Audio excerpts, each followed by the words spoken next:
Paz, Senhor, querido irmão, querida irmã, amigo, eu sou o evangelista Rubenson Mundel e estou aqui para ministrar mais uma lição da Escola Bíblica Dominical na classe dos jovens, lição essa de número 12, que data do dia 20/6/2021. Estamos estudando nesse trimestre a revista O Cuidado de Deus com o Corpo de Cristo. Chegamos hoje à 12ª lição, que traz por título da circuncisão e dos alimentos sacrificados aos ídolos. As primeiras 11 lições estão disponíveis aqui no nosso canal, agrupadas em uma playlist para facilitar a tua busca, a tua procura pelas aulas que você ainda não assistiu. E se você não assistiu alguma delas, eu te aconselho a assistir todas as aulas, porque uma vai linkando na outra e todas para o objetivo geral do trimestre. Então, muito importante que você assista às aulas que ainda não assistiu. O nosso texto do dia está na primeira carta de Paulo aos Coríntios, capítulo 8, versículo 1, que diz assim: Ora, no tocante às coisas sacrificadas aos ídolos, sabemos que todos temos ciência. A ciência incha, mas o amor edifica, né? E a síntese de hoje: o que salva o ser humano não são os rituais religiosos, mas a fé no sacrifício vicário de Cristo Jesus, né? Então a nossa fé viva no sacrifício do nosso Senhor e Salvador Jesus Cristo. Nós temos 3 objetivos para essa lição. O objetivo geral no tópico 1 é mostrar a circuncisão no Antigo Testamento. No tópico 2 é conhecer a circuncisão e o cristianismo. E o objetivo geral do tópico 3 é saber a respeito dos alimentos sacrificados aos ídolos em Corinto. Então olha aí quanta coisa para a gente hoje fazer o nosso estudo, fazer umas ponderações. O nosso texto bíblico de hoje está na primeira carta de Paulo aos Coríntios, capítulo 7, verso 18 e 19, e capítulo 8, versos 2 e 5, né? 2 a 5. A nossa introdução. Na lição desta semana, veremos 2 assuntos que se destacam entre os coríntios, que haviam deixado o judaísmo: a circuncisão e os alimentos sacrificados aos ídolos. Glória a Deus! Olha quantas coisas vamos falar hoje, olha quanto ensino, olha quão rico é o ensinamento desta lição. Eu quero te pedir, por gentileza, como de costume, se tudo isso até aqui já está sendo bênção na tua vida, eu te peço, me ajude por gentileza aqui no canal. E como é que você me ajuda? De uma forma muito fácil. Você me ajuda curtindo o nosso vídeo, se inscrevendo no nosso canal e ativando o sininho das notificações. Glória a Deus. Agora adentraremos os nossos tópicos e subtópicos e, como sempre, resumiremos eles de uma forma clara, objetiva, bem concisa. Então você que está chegando agora no nosso canal, você é muito bem-vindo, por certo. Será um canal de bênção para você. Você que está toda semana aqui conosco, é um privilégio estar mais uma vez com você. Eu te convido, pegue seu bloco de notas, o seu marca-texto, a sua Bíblia, e se possível for de posse da sua revista. E agora adentraremos ao tópico 1. Tópico 1, a circuncisão no Antigo Testamento. O tópico 1 tem 3 subtópicos, sendo o primeiro deles: a circuncisão originalmente da mulher, considerando as condições de Abraão, né? Tópico 1. A circuncisão é a remoção do prepúcio, uma pele que cobre o órgão sexual masculino. Deus estabeleceu a circuncisão como um sinal para a sua aliança com o patriarca Abraão, né? Então o que é isso, né? A circuncisão é um sinal, né, entre Deus e entre o povo judeu. E Deus estabeleceu esse sinal em Abraão, né? Ele fez essa aliança com Abraão, aonde, né, pendura até os dias de hoje para o povo judeu. Isso deveria ocorrer ao 8º dia de vida, né, de todo menino varão, né? Então olha aí uma aliança feita por Deus com Abraão, que pendura até hoje juntamente com o povo judeu. O Senhor prometeu que faria de Abraão uma grande nação. A partir dele, todos os seus descendentes do sexo masculino deveriam fazer a circuncisão como um sinal externo e visível da aliança com Deus, né? Então estava aí um sinal, né, que aquela pessoa era uma pessoa que tinha uma aliança com Deus, né? A gente vai lembrar quando Davi foi lutar com o Golias, né? Davi vai dizer: quem é esse incircunciso, né? Para afrontar o exército do Deus vivo, que é Davi está dizendo: olha, quem é esse homem que não tem aliança com Deus? Quem ele pensa que é, né? Para afrontar o povo da aliança. Glória a Deus. Continuando ainda, o ritual da circuncisão deveria ser realizado no 8º dia da vida e simbolizava a inserção do indivíduo no povo eleito pelo Senhor, segundo a promessa feita a Abraão, né? E aqui eu quero destacar e quero trazer um paralelo entre a circuncisão e o batismo, né? E para isso eu quero ler um texto da palavra de Deus que está na carta de Paulo à igreja de Colossos, capítulo 2, versículo 11, que diz: no qual também estáis circuncidados com a circuncisão não feita por mãos, né, no despojo do corpo dos pecados da carne, mas pela circuncisão de Cristo, né? O que é isso? Verso 12: sepultados com ele no batismo, nele também ressuscitastes pela fé no poder de Deus, que o ressuscitou dentre os mortos, né? Então é Paulo falando para a igreja de Corintos, né, que a nossa circuncisão não estava mais na carne do pecado, né? Mas que agora no batismo nós somos sepultados com Cristo e ressuscitamos pela fé no Filho de Deus. Oh, glória! Com isso avançamos ao subtópico 2. A circuncisão passou a ser um ritual obrigatório na lei de Moisés. Sua importância também era evidenciada com a obrigatoriedade de ser feita no 8º dia, mesmo que coincidisse com o dia do sábado. Olha aí então, né? Ainda que o 8º dia de uma criança do sexo masculino fosse no sábado, mesmo assim, eles deveriam fazer a circuncisão.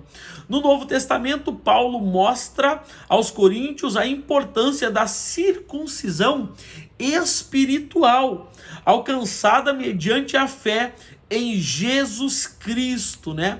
E aonde está isso? Isso está lá em Romanos, né? Romanos 5, capítulo 5, versículo 1 vai dizer: tendo sido, pois, justificados pela circuncisão? Não, pela fé temos paz com Deus por meio do nosso Senhor Jesus Cristo. Então a gente nota que a nossa aliança agora não está mais na circuncisão da carne, aonde habita o pecado, mas a nossa circuncisão, né, como falamos já, além de estar no batismo, né, onde fomos sepultados com ele, ressuscitamos pela fé nele, agora também pela fé em Cristo, né? Nós temos uma aliança com Deus e temos paz com Deus, né? Por que isso, irmão? Porque as nossas justiças, né, assim como falou o profeta Isaías, são como trapos de imundícia, né? Mas a nossa fé no Cristo vivo, isso sim, né, nos justifica diante de Deus, e agora nós temos paz com Deus através da fé em Jesus Cristo, né? Glória a Deus. Todavia o Pentateuco, né, os 5 primeiros livros, e os profetas do Antigo Testamento, como em Jeremias, já davam destaque à circuncisão do coração, não feita pela mão do homem, né? Então a gente vai ver que, embora a revelação seja progressiva e se deu ao seu máximo no Novo Testamento, mas a gente vai notar que no Antigo Testamento Deus já havia revelado essas coisas, né? E eu quero ir a um texto contigo que está em Jeremias capítulo 4, versículo 4, aonde o profeta diz: circuncidai-vos ao Senhor e tirai os prepúcios, né, do vosso coração. Então, é Deus revelando já no Antigo Testamento, né, que o verdadeiro prepúcio não é aquele que estava no órgão sexual masculino, mas é aquele que está no coração, que é mais profundo, né? E Jeremias vem falando isso, olha, circuncidai-vos, mas circuncidai-vos aonde? Tirando o prepúcio do vosso coração, né? Então é a revelação de Deus para a nossa vida, né? Com isso avançamos ao subtópico 3. A lei e a circuncisão não libertam o povo judeu da escravidão do pecado, né?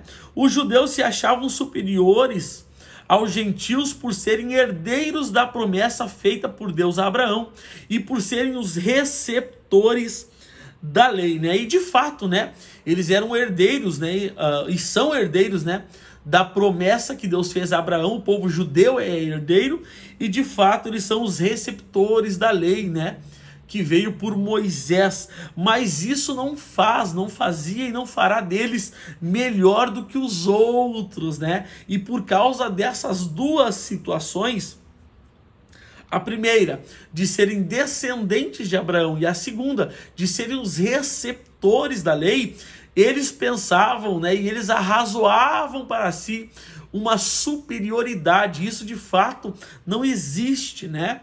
Continuando a leitura, eles mantinham suas identidades e exclusivismo por meio do ritual da circuncisão, que apenas aumentava mais a arrogância e a hipocrisia. Eles buscavam a Deus, mas de maneira equivocada, né?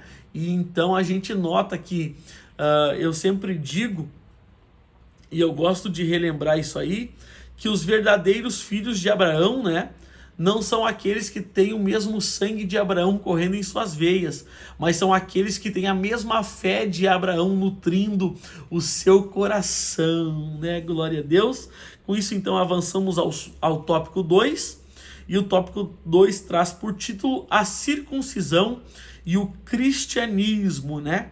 O tópico 2 também tem 3 subtópicos. O primeiro deles, o Concílio de Jerusalém deliberou a respeito da questão da circuncisão. Então note que esse assunto, né, já foi tratado pela igreja do primeiro século no Concílio de Jerusalém.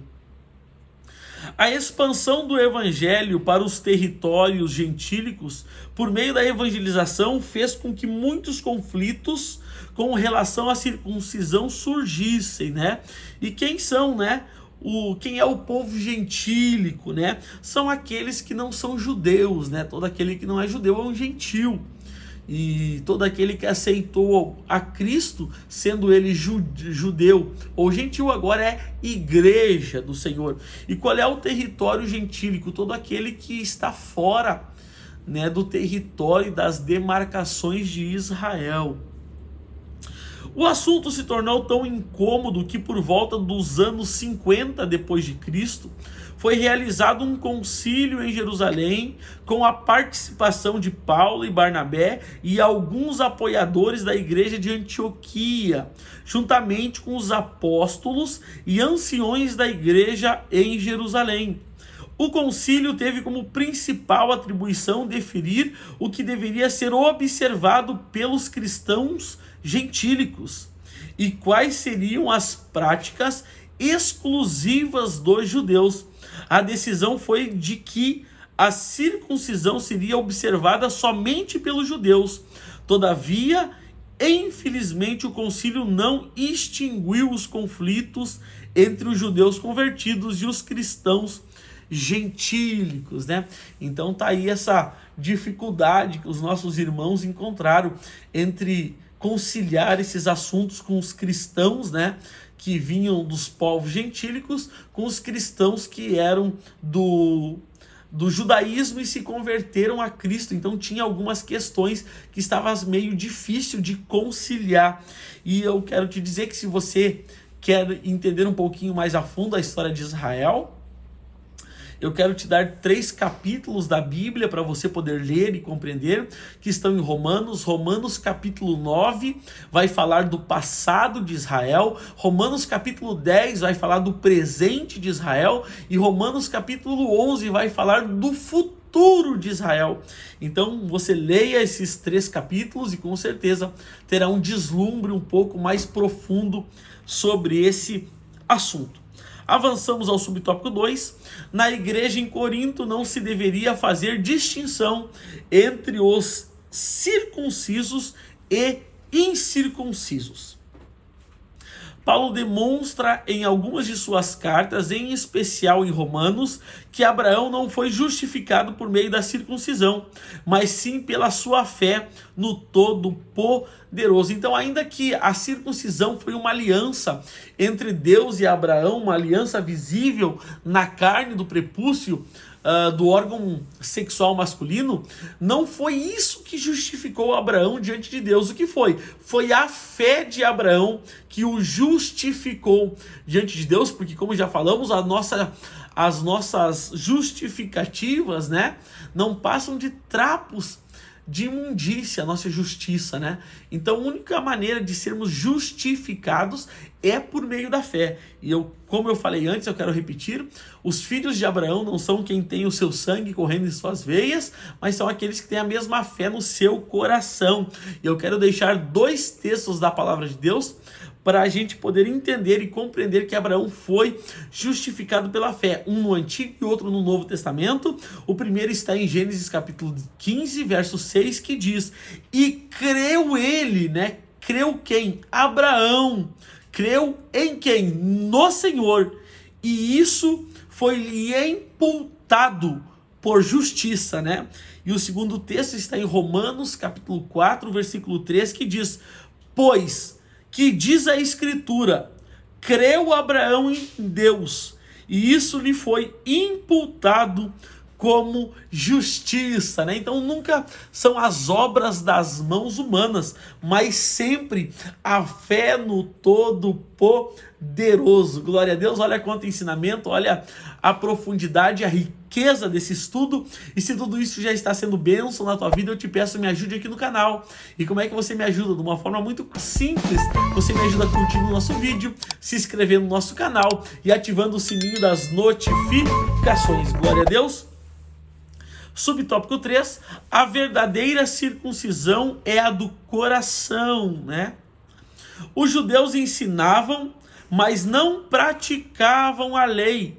Portanto, de nada valia um sinal externo se as práticas não condiziam com o que se ensinava. Eu sempre digo, você já deve ter ouvido eu falar isso por mais de uma vez, se você acompanha semanalmente os nossos vídeos aqui no canal, e eu sempre digo que a gente, antes de pregar aos ouvidos, a gente prega aos olhos, né? Porque antes as pessoas escutarem as nossas palavras, elas veem o nosso testemunho, né? Então, as nossas atitudes sempre falarão mais alto do que as nossas palavras, porque no evangelho não é faça o que eu digo e não faça o que eu faço. No evangelho é faça o que eu faço e faça o que eu digo, ou seja, eu falo e eu pratico, contudo então tenho testemunho, então aquilo que eu faço, que eu pratico, tu pode praticar também. Entretanto, isso não significa que o exterior não é importante, mas sim que a verdadeira transformação deve acontecer de dentro para fora. Então, quando que o exterior é importante? Quando ele reflete o que está dentro, né? Quando ele reflete o que está dentro. E Deus, né? Ele não olha para o exterior, para o estereótipo do homem, né? Mas ele olha, para o interior. E eu quero ir a um texto aonde vai elucidar isso que eu estou dizendo. É o primeiro livro de Samuel, capítulo 16, o verso 7, que diz: porém o Senhor disse a Samuel, né? Não atentes para a sua aparência, nem para a sua grandeza, ou para a grandeza da sua estatura, porque eu tenho rejeitado, porque o Senhor não vê como o homem vê, pois o homem vê o que está diante de seus olhos, porém o Senhor olha para o coração. Glória a Deus. Com isso, então, avançamos ao tópico 3 da nossa lição, que traz por título Alimento Sacrificado aos Ídolos, né? O tópico 3 também tem 3 subtópicos. O primeiro deles, os açougues em Corinto, nos dias de Paulo. No primeiro século, os mercados da cidade de Corinto vendiam as sobras das carnes dos animais que eram sacrificados aos ídolos nos templos pagãos. Comprar nesses açougues era uma rotina normal na cidade. Não era problema para os seus habitantes, com exceção da comunidade judaica. Naquela época, acontecia também algumas festas nos pátios dos templos dos ídolos, dos quais todas as pessoas podiam participar livremente. Em Corinto, para uma grande maioria, essa era praticamente quase que a única oportunidade de comer carne, né? Então aqui a gente precisa cuidar dessa questão, né? E qual é a questão? Qual é a questão que a gente precisa cuidar aqui? Por mais que todos que estivessem na volta daquelas pessoas, dos crentes ali, comessem das carnes sacrificadas, se alimentassem dos sacrifícios aos ídolos, a gente vai lembrar de Daniel, né? E propôs Daniel em seu coração não se contaminar com os manjares do rei. Por quê? Porque os manjares que estavam à mesa do rei eram sacrificados a ídolos. Então Daniel vai dizer: eu vou propor em meu coração não se contaminar. E qual é o princípio aqui? O princípio é esse: o errado é errado, ainda que todo mundo esteja fazendo. E o certo é certo, ainda que ninguém esteja fazendo. Então você não pode dizer: todo mundo está fazendo, farei também. Não, o errado continua sendo errado, ainda que todo mundo esteja fazendo. Glória a Deus. Avançamos ao subtópico 2 do tópico 3. Comprar carne sacrificada aos ídolos. Com a chegada do evangelho na cidade de Corinto, as práticas idólatras, como a compra de carne que foi sacrificada aos ídolos e que eram vendidas nos açougues, começou a gerar conflito entre os crentes. Alguns membros continuaram comprando desses açougues e comendo essas carnes sem preocupação, enquanto outros, influenciados pela crença judaica, que tinha certa influência na comunidade cristã, deixaram de comprar desses açougues por serem carnes sacrificadas aos ídolos, né? Aí eu vou me lembrar de Paulo dizendo: olha, todas as coisas me são lícitas, mas nem todas me convêm, né? Então a gente precisa entender aquilo que é lícito e aquilo que convém fazer, ainda que seja lícito fazer, né? Comer alimentos sacrificados aos ídolos também foi um dos principais assuntos, junto com a circuncisão, na assembleia que aconteceu em Jerusalém. Então, note que os dois assuntos, tanto a circuncisão quanto comer dos alimentos sacrificados aos ídolos, foram os assuntos muito preponderantes naquele concílio, né? Para os cristãos de origem judaica, comer da carne sacrificada aos ídolos era ser semelhante aos que faziam os sacrifícios. Essa foi uma das questões levadas pelos irmãos até Paulo, solicitando a orientação dele a respeito de como deveriam proceder. E como é que eles deveriam proceder, né? O subtópico 3, o qual vamos adentrar agora, vai responder essa questão.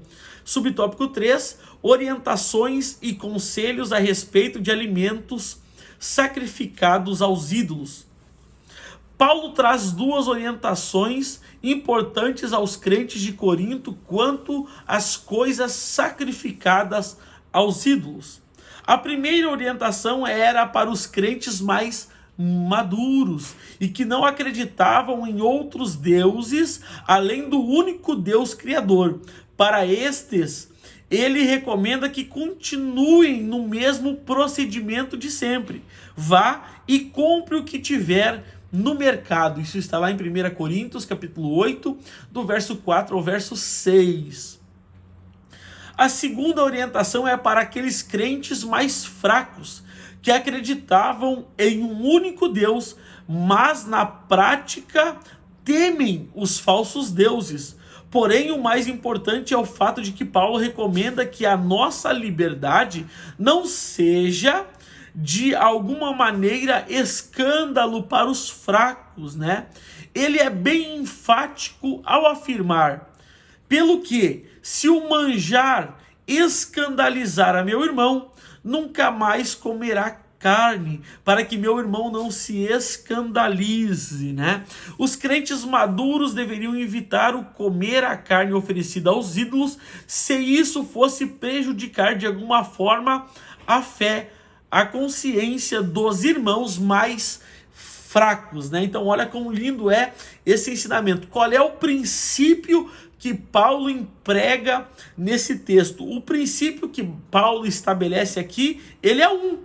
E qual é o princípio? É que se comer da carne sacrificada era escândalo para os crentes mais fracos, que os crentes mais fortes então não comessem. Qual é o princípio? É que se eu fazer aquilo que eu posso fazer escandaliza o meu irmão, então ainda que eu possa fazer, eu não devo fazer para não escandalizar o meu irmão. Oh, glória a Deus! Quanto ensinamento, quão rico é esse estudo, quanto aprendizado a gente extrai dessa lição.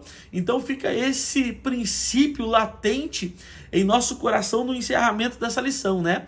Ainda que seja honesto, bom e justo aquilo que tu vai fazer, se isso de alguma forma fere, escandaliza o teu irmão, não faça, não escandalize-o, né? Não faça esse tamanho mal para ele, né?